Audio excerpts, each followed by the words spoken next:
নমস্কার। আজকে আমি একটি কবিতা বলতে যাচ্ছি। কবিতার নাম খোকার স্বাদ, লিখেছেন কাজী নজরুল ইসলাম।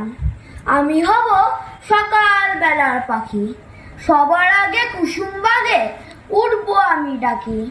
সূর্যি মামা জাগার আগে উঠবো আমি জেগে। হয়নি সকাল, ঘুমো এখন, মা বলবেন রেগে। বলবো আমি আলসে মেয়ে, ঘুমিয়ে তুমি থাকো।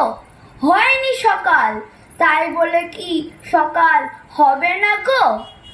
আমরা যদি না জাগি মা, কেমনে সকাল হবে? তোমার ছেলে উঠলে গো মা, রাত পোহাবে তবে। উষা দিদি ওঠার আগে উঠবো পাহাড় চূড়ে। দেখবো নিচে ঘুমায় শহর শীতের কাঁথা মুড়ে। ঘুমায় সাগর বালু চড়ে নদীর মোহনায়।